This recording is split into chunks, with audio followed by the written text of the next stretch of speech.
Hi friends, ആർഫറയിലേക്ക് എല്ലാവർക്കും സ്വാഗതം. ഇന്ന് 25,141 ഓപ്പൺ ചെയ്ത നിഫ്റ്റി 24,919 വരെ താഴോട്ടേക്ക് പോയിരുന്നു. അപ്പം നിഫ്റ്റിയുടെ 200 എക്സ്പെണൻഷ്യൽ മൂവിങ് ആവറേജ് ആയിട്ടിൻ്റെ ആ ഒരു ലെവലായിട്ടുള്ള 25,150 ബ്രേക്ക് ചെയ്താണ് ഈ 24,919 വരെ ഇൻട്രാഡേയിൽ നിഫ്റ്റി താഴോട്ടേക്ക് പോയത്. അപ്പോൾ ആ ഒരു ലെവൽ ബ്രേക്ക് ചെയ്യുക എന്ന് പറയുന്നത് നിഫ്റ്റിയുടെ ഏറ്റവും മോശം പെർഫോമൻസ് ലെവലിലേക്ക് കഴിഞ്ഞ 8 മാസത്തിനുള്ളിൽ ആദ്യമായിട്ട് പോവുകയാണ്. എന്നാൽ പിന്നീട് അവിടെ ഒരു റിക്കവറി ഉണ്ടതായിട്ട് കാണാം. അതിനുശേഷം നിഫ്റ്റി തിരിച്ചു വന്ന് 25,300 വരെ പോയതായിട്ടും കാണാം. അപ്പോൾ തീർച്ചയായിട്ടും ആ 200 DMAക്ക് താഴേക്ക് പോയതിനു ശേഷം അവിടെ നല്ലൊരു ബൈങ് ഉണ്ടായി എന്നുള്ളതാണ്. അവിടെ വാല്യൂ ബൈങ് നടന്നിട്ടുണ്ട്.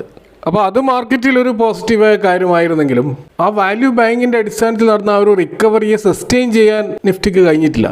കാരണം ആ ഒരു ബാങ്കിന് ശേഷമാണ് 25,300 വന്നത്. പക്ഷെ അവിടെ നിന്ന് വീണ്ടും താഴോട്ടേക്ക് വന്ന് ഒടുവിൽ 25,141 നിഫ്റ്റി ക്ലോസ് ചെയ്തിരിക്കുന്നത്.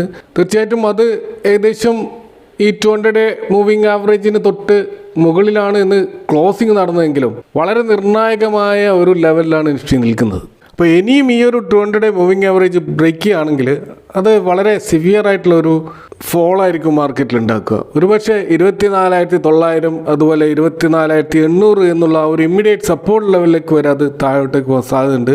വീക്ക്ലി ചാർട്ടിലെ 50-day എക്സ്പൊണൻഷ്യൽ മൂവിങ് ആവറേജ് ആണ് ഈ ഒരു ലെവൽ. അപ്പോൾ അതുകൊണ്ട് തന്നെ ഈ ഒരു പ്രൈസ് ബിഹേവിയറിനെ കുറിച്ച് നമ്മൾ വളരെയധികം കോഷ്യസ് ആയിരിക്കണം. അപ്പോൾ അവിടെ ക്ലിയർ ആയിട്ടുള്ള അല്ലെങ്കിൽ വളരെ സ്ട്രോങ് ആയിട്ടുള്ള ഒരു ബുള്ളിഷ് റിവേഴ്സൽ സിഗ്നൽ നമുക്ക് ചാർട്ടുകളിൽ കാണാൻ കഴിയുകയില്ല. അപ്പോൾ ഒരു റിക്കവറി ഉണ്ടായാൽ തന്നെ 25,300 എന്നുള്ളത് ഒരു റെസിസ്റ്റൻസ് ലെവലായിട്ട് നിൽക്കാൻ സാധ്യതയുണ്ട്. അപ്പോൾ അതുകൊണ്ട് തന്നെ ഒരു സെൽ ഓൺ റൈസ് മാർക്കറ്റ് ആയിരിക്കും ഷോർട്ട് ടേമിൽ നമുക്ക് കാണാൻ കഴിയുക. അപ്പോൾ നമുക്കറിയാം ഇന്നലെ ആഗോള വിപണികൾ ചോരപ്പുഴയിൽ മുങ്ങുകയായിരുന്നു. അപ്പോൾ ഈ ഗ്രീൻലാൻഡ് സ്വന്തമാക്കാൻ വേണ്ടി US പ്രസിഡന്റ് ഡൊണാൾഡ് ട്രംപ് നടത്തുന്ന നീക്കത്തിൽ ആശങ്കയും അതിൻ്റെ അമർഷവുമാണ് മൊത്തത്തിൽ വേൾഡ് വൈഡ് വിപണികളിൽ പ്രകടമായി കാണുന്നത്. ഇന്ന് സ്വിറ്റ്സർലാൻഡിലെ ദാവോസിൽ ട്രംപ് ലോക സാമ്പത്തിക ഫോറത്തിനെ അഭിസംബോധന ചെയ്ത് സംസാരിക്കുന്നുണ്ട്. അപ്പോൾ അവിടെ ഒരു എഗ്രിമെൻ്റ് അല്ലെങ്കിൽ ഒരു സമവായം ഉണ്ടായിട്ടില്ലെങ്കിൽ കാര്യങ്ങൾ കൂടുതൽ വഷളാകാൻ സാധ്യതയുണ്ട്. ഇപ്പോൾ ട്രംപ് ഗ്രീൻലാൻഡിനെ ബലമായിട്ട് പിടിച്ചടക്കിയാൽ അത് നാറ്റോ സഖ്യം മൊത്തത്തിൽ തകരും. അപ്പോൾ സ്വാഭാവികമായിട്ടും അത് യൂറോപ്പിൽ റഷ്യൻ ആധിപത്യത്തിന് വഴിതെളിക്കും. അപ്പോൾ ഈ ദാവോസിൽ നടക്കുന്ന ഈ ഒരു മീറ്റിങ്ങിൽ ബിസിനസ് മേധാവികളൊക്കെ ട്രംപിനെ ഈ ഒരു കാര്യം പറഞ്ഞിട്ടായിരിക്കും ബോധ്യപ്പെടുത്താൻ ശ്രമിക്കുക. അപ്പോൾ ഈ ട്രംപിൻ്റെ ഈ നീക്കത്തിൽ അസിസ്റ്റൻ്റായിട്ടുള്ള യൂറോപ്യൻ പെൻഷൻ ഫണ്ടുകളും ബിഗ് ഇൻവെസ്റ്റേഴ്സും അമേരിക്കൻ ഓഹരികളും കടപ്പത്രങ്ങളും വിറ്റഴിക്കുകയാണ്. പകരം അവർ സ്വർണത്തിലേക്കും അതുപോലെ എമേർജിംഗ് മാർക്കറ്റിലേക്കും അവരുടെ പണം ഷിഫ്റ്റ് ചെയ്യാൻ സാധ്യതയുണ്ട്. അപ്പോൾ ഇതേ തുടർന്ന് US വിപണി കാര്യമായി ഇടിയാൻ സാധ്യതയുണ്ട്. ഇപ്പോൾ സ്വർണത്തിൻ്റെ വില ഇന്നും 3% കുതിച്ചിട്ട് ഔൺസിന് $4,800 എന്ന ലെവലിലെത്തിയിരിക്കുകയാണ്. നമ്മൾ ഇന്ത്യൻ വിപണിയെ സംബന്ധിച്ചിടത്തോളം അപ്പോൾ ഈ ഒരു ദുർബലമായിട്ടുള്ള ആഗോള വിപണികളിലുള്ള ഈ ഒരു പ്രകടനം മോശമായിട്ട് ബാധിക്കുന്നത് കൂടാതെ നമ്മുടെ റിസൾട്ട് പ്രതീക്ഷ അത്ര നന്നായിട്ട് വരുന്നില്ല എന്നുള്ളതും ഒരു പ്രധാനപ്പെട്ട ഘടകമാണ്. എന്നാൽ പോലും ഇന്നലെ ഉണ്ടായിട്ടുള്ള ആ ഒരു ശക്തമായ ഫോളിങ് ഇന്ന് വേൾഡ് വൈഡ് മാർക്കറ്റിൽ നമുക്ക് കാണാൻ കഴിയില്ല. ഇപ്പോൾ US ഫ്യൂച്ചേഴ്സ് ഒക്കെ നമ്മൾ നോക്കുകയാണെങ്കിൽ ഈ നിമിഷം കാണുന്നത് അത് നെഗറ്റീവിൽ തന്നെയാണെങ്കിലും ഇന്നലത്തെ അത്ര സിവിയർ ആയിട്ടുള്ള ഒരു ഫോൾ അവിടെ ഇല്ല. അതേപോലെ യൂറോപ്യൻ മാർക്കറ്റിലും ആ രീതിയിലുള്ള ഒരു നെഗറ്റീവ് ഫോർമേഷൻ തന്നെയാണ് കാണുന്നത്. എന്നാൽ ഏഷ്യൻ മാർക്കറ്റിൽ കാര്യങ്ങൾ വിഭിന്നമാണ്. ജപ്പാൻ മാർക്കറ്റ് പോസിറ്റീവിൽ ക്ലോസ് ചെയ്തിട്ട് കാണാം. ചൈനയിലും പോസിറ്റീവായിട്ടുള്ള റിക്കവറി ഉണ്ടായിട്ടുണ്ട്. ഇപ്പോൾ ഈ ഒരു ലെവലിൽ സ്വാഭാവികമായിട്ടും മാർക്കറ്റ് ഒരു ബോട്ടം എടുക്കുമോ എന്നാണ് ഇപ്പോൾ എല്ലാവരും ഉറ്റുനോക്കുന്നത്. തീർച്ചയായിട്ടും ഇന്നത്തെ ഈ ഗ്രീൻലാൻഡുമായി ബന്ധപ്പെട്ട ഈ സമവായ നീക്കം അത് ഒരു പ്രധാനപ്പെട്ട ട്രിഗർ പോയിന്റ് ആയിട്ട് നാളെ മാർക്കറ്റിൽ വരാൻ സാധ്യതയുണ്ട്. ഇന്ന് നമ്മൾ കാണുന്നത് ഇന്ത്യ വിക്സ് ഇന്നലെ 12.73 എന്ന ലെവലുണ്ടായിരുന്നു. അതിപ്പോൾ 8% ഉയർന്നിട്ട് വീണ്ടും 13.78 എന്ന ലെവലിലെത്തിയിട്ടുണ്ട്. അപ്പോൾ ഏകദേശം 14 എന്ന ലെവലിലേക്കാണ് വിക്സ് ഇപ്പോൾ ഉയർന്നിരിക്കുന്നത്. അപ്പോൾ ഇത് മാർക്കറ്റിൻ്റെ വോളറ്റിലിറ്റി എത്രമാത്രം ഭീകരമാണ് എന്ന് സൂചിപ്പിക്കുകയാണ്. ഇപ്പോൾ സ്വാഭാവിക 15-ന് മുകളിൽ വരുമ്പോൾ മാർക്കറ്റ് വോളറ്റിലിറ്റി നമുക്ക് ഹാൻഡിൽ ചെയ്യാൻ പറ്റാത്ത വിധത്തിലേക്ക് ഉയരുമെന്നാണ് മനസ്സിലാക്കാൻ കഴിയുന്നത്. അപ്പോൾ ഇന്നത്തെ ഇന്ത്യൻ മാർക്കറ്റിൻ്റെ പെർഫോമൻസ് നമ്മൾ നോക്കുകയാണെങ്കിൽ ബ്രോഡ് മാർക്കറ്റിൽ കുറച്ചുകൂടി ബെറ്റർ ആയിട്ടുള്ള പെർഫോമൻസ് ആണ് കാണുന്നത്. എല്ലാ ബ്രോഡ് മാർക്കറ്റും ഡൗൺ ആണെങ്കിലും ഇന്നലെ 2% കൂടുതൽ ഇടിവുണ്ടായിരുന്നു. ഇന്ന് അത്തരത്തിലുള്ള ഒരു ഇടിവ് നമുക്ക് എവിടെയും കാണാൻ കഴിയില്ല. 1% താഴെയുള്ള ക്ലോസിംഗ് ആണ് പല ഇൻഡെക്സുകളിലും നമ്മൾ കാണുന്നത്. അതുപോലെ തന്നെ ഇന്നലെ എല്ലാ സെക്ടറുകളിലും സെൽ ഓഫ് ഉണ്ടായിരുന്നു.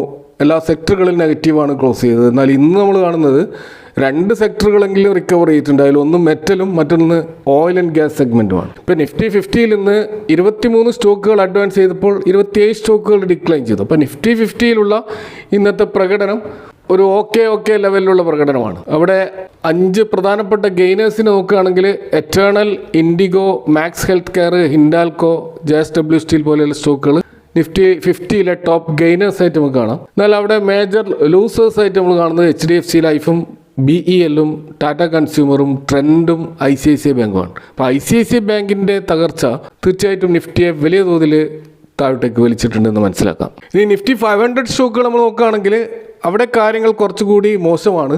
നിഫ്റ്റി 50യേക്കാൾ മോശമാണ് അവിടുത്തെ അഡ്വാൻസ് ഡിക്ലൈൻ റേഷ്യോ. കാരണം 318 സ്റ്റോക്കുകൾ അവിടെ ഡിക്ലൈൻ ചെയ്തിട്ടുണ്ട്. 150 സ്റ്റോക്കുകൾ മാത്രമാണ് അഡ്വാൻസ് ചെയ്തത്. അവിടെ ടോപ്പ് ഗെയിനേഴ്സ് ആയിട്ട് നമ്മൾ കാണുന്നത് ഒന്ന് MRPL, മറ്റൊന്ന് ക്രെഡിറ്റ് ആക്സിസ് ഗ്രാമീൺ, KPR മിൽ, ഇന്ത്യ മാർട്ട്, ഹിന്ദ് കോപ്പർ.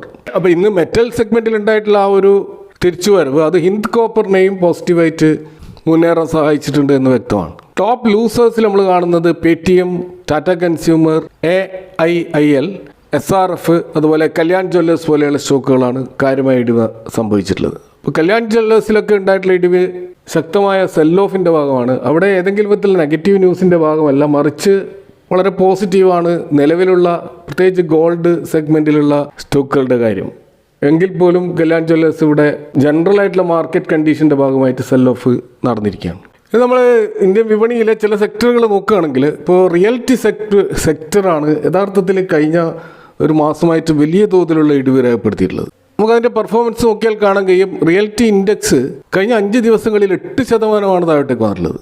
ഈ 2026 ജനുവരി പിറന്നത് മുതൽ ഇതുവരെയുള്ള പെർഫോമൻസ് നോക്കുമ്പോൾ 10% അത് താഴേക്ക് വന്നിട്ടുണ്ട്. കഴിഞ്ഞ 6 മാസത്തെ പ്രകടനം നോക്കുകയാണെങ്കിൽ 20% വമ്പിച്ച ഫോളാണ് റിയൽറ്റി സെക്ടറിൽ ഉണ്ടായിട്ടുള്ളത്. ഇപ്പോൾ വൻകിട റിയൽ എസ്റ്റേറ്റ് കമ്പനികളായ ശോഭ ലിമിറ്റഡ് 10% കൂടുതൽ ഇടിഞ്ഞിട്ടുണ്ട്. അതുപോലെ ഒബറോയ് റിയൽറ്റി 7% കൂടുതൽ ഇടിഞ്ഞിട്ടുണ്ട്. അതുപോലെ ലോഥാർട്ട് ഡെവലപ്പേഴ്സ് 6% കൂടുതലും, ഗോദ്രേജ് പ്രോപ്പർട്ടീസ് 5% കൂടുതലും, പ്രസ്റ്റീജ് എസ്റ്റേറ്റ് 5% കൂടുതലും നഷ്ടം രേഖപ്പെടുത്തിയിട്ടുണ്ട്.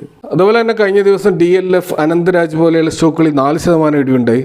അപ്പോൾ പല സ്റ്റോക്കുകളും അതിൻ്റെ 52 വീക്ക് ലോ നിലവാരത്തിലേക്ക് പോയിട്ടുണ്ട് എന്ന് വ്യക്തമാണ്. അപ്പോൾ ഈ രീതിയിലുള്ള ഒരു ഇടിവ് റിയൽ എസ്റ്റേറ്റ് സ്റ്റോക്കുകളിൽ ഉണ്ടാകാനുള്ള കാരണം അവരുടെ ഈ Q3 റിസൾട്ടുമായി ബന്ധപ്പെട്ട് വന്നിട്ടുള്ള ഗൈഡൻസിൽ ഈ പുതിയ യൂണിറ്റുകളുടെ വിൽപ്പന അതിൻ്റെ കണക്കുകൾ വളരെയധികം നിരാശപ്പെടുന്നതാണ്. അതാണ് പ്രധാനമായിട്ടും ഇവിടെ തിരിച്ചടിയായിട്ട് ഈ സ്റ്റോക്കുകൾ വന്നിട്ടുള്ളത്. അപ്പോൾ നമുക്കറിയാം എക്കണോമിയുടെ പെർഫോമൻസ് റിയൽ എസ്റ്റേറ്റ് മേഖലയുടെ ഡിമാൻഡിനെ നേരിട്ട് സ്വാധീനിക്കുന്ന ഒരു ഘടകമാണ്. ഇപ്പോൾ തീർച്ചയായിട്ടും ഈ ട്രേഡ് ഡെഫിസിറ്റ് വന്നതും ഈ താരിഫ് റിലേറ്റഡ് ആയിട്ടുള്ള അൺസർട്ടനിറ്റി മാർക്കറ്റിൽ വന്നതും അതുപോലെ വിപണിയിൽ വലിയ വളറ്റിലിറ്റി ഉണ്ടായതുമൊക്കെ മൊത്തത്തിൽ ഈ റിയൽറ്റി സ്റ്റോക്കുകളെ ബാധിച്ചു. അപ്പോൾ ഈ ഇവരുടെ യൂണിറ്റ് സെയിൽസ് പ്രത്യേകിച്ച് മെട്രോ നഗരങ്ങളിൽ കുറയാൻ കാരണമായതിൻ്റെ ഒരു പ്രധാനമായ കാരണമായിട്ട് ചൂണ്ടിക്കാണിക്കുന്നത് IT സെക്ടറുകളിൽ ഉണ്ടായിട്ടുള്ള ഡൗൺ ട്രെൻഡാണ്. കാരണം ഈ മെട്രോ നഗരങ്ങളിലുള്ള റിയൽ എസ്റ്റേറ്റ് കമേഴ്ഷ്യൽ പ്ലോട്ടുകളുടെ വിൽപ്പന എന്ന് പറയുന്നത് ഈ IT സെഗ്മെൻറ്റിൻ്റെ മുന്നേറ്റവുമായിട്ട് നേരിട്ട് കണക്ട് ചെയ്യുന്ന ഒരു കാര്യമാണ്. കാരണം വലിയ തോതിലുള്ള റെൻറ്റഡ് അപ്പാർട്ട്മെൻറ്റുകൾ വിൽക്കാൻ കഴിയുന്നത് IT ഭൂമി ഉണ്ടാകുമ്പോഴാണ്. അപ്പോൾ ഇവിടെ IT സെക്ടറുകളിൽ ഒരു തിരിച്ചുവരവ് ഉണ്ടാകുമ്പോഴായിരിക്കും ഈ റിയൽ എസ്റ്റേറ്റ് മേഖല വീണ്ടും ഉണരുക എന്നാണ് എക്സ്പേർട്ടുകൾ അഭിപ്രായപ്പെടുന്നത്. ഈ നിലവിലുള്ള ഈ ഒരു ഏറ്റക്കുറച്ചിൽ അല്ലെങ്കിൽ ഈ ഒരു വോളറ്റിലിറ്റി താൽക്കാലികമാണെന്നാണ് പൊതുവെ അനലിസ്റ്റുകൾ വിലയിരുത്തുന്നത്. കാരണം മൊത്തത്തിൽ മാർക്കറ്റിൻ്റെ ഈ ഒരു അനിശ്ചിതത്വത്തിൻ്റെ ഈ ഒരു അന്തരീക്ഷം മാറുമ്പോൾ റിയൽറ്റി സെഗ്മെൻറ്റിൽ ഒരു തിരിച്ചുവരവ് ഉണ്ടാകുമെന്നാണ് പൊതുവെ മാർക്കറ്റ് വിലയിരുത്തുന്നത്. ഇനി നമ്മൾ നിലവിൽ എല്ലാവരും ഉറ്റുനോക്കുന്ന ഒരു പ്രധാനപ്പെട്ട ഇവൻ്റ് എന്ന് പറയുന്നത് നമ്മുടെ യൂണിയൻ ബഡ്ജറ്റാണ്. ഇപ്പോൾ സ്വാഭാവികമായിട്ടും നമ്മുടെ മാർക്കറ്റിൽ ഒരു റിക്കവറി ഉണ്ടാകണമെങ്കിൽ ആ ബജറ്റുമായി ബന്ധപ്പെട്ട് വരുന്ന ന്യൂസുകൾ അതായിരിക്കും ട്രിഗർ പോയിൻ്റ് ആയിട്ട് നിൽക്കുക. അപ്പോൾ അതുകൊണ്ട് തന്നെ നിലവിൽ നമ്മൾ ഈ ബജറ്റ് അലോക്കേഷൻ പ്രത്യേകിച്ച് ഇൻഫ്രാസ്ട്രക്ചർ ഡെവലപ്മെൻറ്റ്, അതുപോലെ അഗ്രികൾച്ചർ സെക്ടർ, ടെക്സ്റ്റൈൽ സെഗ്മെൻറ്റ്, അതുപോലെ ട്രേഡ് ഡെഫിസിറ്റിനെ മറികടക്കാൻ വേണ്ടി ചെയ്യുന്ന കാര്യങ്ങൾ, ഇവിടെയൊക്കെ ഗുണഫലം അനുഭവിക്കാൻ സാധ്യതയുള്ള സ്റ്റോക്കുകൾ മുൻകൂട്ടി വിലയിരുത്താൻ ശ്രമിക്കുന്നത് ഒരുപക്ഷെ നമുക്ക് ഗുണം ചെയ്യും. അപ്പോൾ അത്തരത്തിലുള്ള ഒരു പ്രധാനപ്പെട്ട സെക്ടറാണ് റെയിൽവേ സെക്ടർ. അപ്പോൾ ഈ ഒരു റെയിൽവേ സെക്ടറിൽ ഗവൺമെൻറ്റിൻ്റെ സ്പെൻഡിങ് ഡിസിഷൻ എന്തായിരിക്കും എന്നുള്ളത് മാർക്കറ്റ് ഉറ്റുനോക്കുന്ന ഒരു കാര്യമാണ്. കാരണം അതിൻ്റെ ഒരു ആൻറ്റിസിപ്പേഷൻ്റെ ഭാഗമായിട്ട് ചില സ്റ്റോക്കുകളിൽ താൽക്കാലികമായ ഒരു മൂവ് ഉണ്ടായിരുന്നു. ഇപ്പോൾ പൊതുവെ വരുന്ന റിപ്പോർട്ടുകൾ പ്രകാരം റെയിൽവേയിൽ ഏകദേശം 2.75 ട്രില്യൺ റുപ്പീസിൻ്റെ ഒരു അലോക്കേഷൻ ഉണ്ടാവുമെന്നാണ് പറയുന്നത്. അത് ഇതിനു മുമ്പുണ്ടായത് 2.52 ട്രില്യൺ ആയിരുന്നു. അതായത് അവിടെ ഒരു 10% ഒരു ഇൻക്രീസ് അലോക്കേഷൻ ഉണ്ടാവുമെന്നാണ് പൊതുവെ ആൻറ്റിസിപ്പേറ്റ് ചെയ്യുന്നത്. അപ്പോൾ ഇത്തരത്തിലുള്ള ഒരു അലോക്കേഷൻ അത് പല കമ്പനികൾക്കും അവരുടെ പ്രത്യേകിച്ച് EPC കമ്പനികൾക്ക് അവരുടെ ഓർഡർ ബുക്ക് നല്ലൊരു ഇൻഫ്ലോ ഉണ്ടാവുമെന്നും അതുപോലെ സേഫ്റ്റി സിസ്റ്റം, ട്രാക്ക് വർക്കുകൾ, ഇലക്ട്രിഫിക്കേഷൻ, സ്റ്റേഷൻ റീഡെവലപ്മെൻറ്റ്, റോളിംഗ് സ്റ്റോക്കുകൾ, ഈ ഒരു റെയിൽവേയുടെ വിവിധ മേഖലകളിൽ പ്രവർത്തിക്കുന്ന കമ്പനികളെ സംബന്ധിച്ചിടത്തോളം അത് ഗുണകരമാകുമെന്നുമാണ് പ്രതീക്ഷിക്കുന്നത്. അപ്പോൾ നമ്മൾ റെയിൽവേ സ്റ്റോക്കുകളുടെ നിലവിലുള്ള അവസ്ഥ ഒന്ന് പരിശോധിച്ചാൽ പല സ്റ്റോക്കുകളും അതിൻ്റെ 52 വീക്ക് ഹൈയിൽ നിന്നും നല്ല തോതിൽ ഡൗൺ ആയി നിൽക്കുന്ന സ്റ്റോക്കുകളാണ് കാണുന്നത്. ബജറ്റിനോടനുബന്ധിച്ച് ഈ സ്റ്റോക്കുകളിൽ ഉണ്ടാകുന്ന വളരെ ഏറ്റക്കുറച്ചിലുകൾ നമ്മൾ തീർച്ചയായിട്ടും വാച്ച് ചെയ്യേണ്ടതാണ്. ഇതൊക്കെയാണ് ഇന്നത്തെ മാർക്കറ്റുമായി ബന്ധപ്പെട്ട് ഇവിടെ നിങ്ങളുമായിട്ട് ഷെയർ ചെയ്യാനുള്ളത്. ഈ വിഷയങ്ങളുമായി ബന്ധപ്പെട്ട നിങ്ങളുടെ അഭിപ്രായങ്ങൾ കമൻറ്റുകൾ അറിയിക്കുക. Thank for watching. See you next time with another video.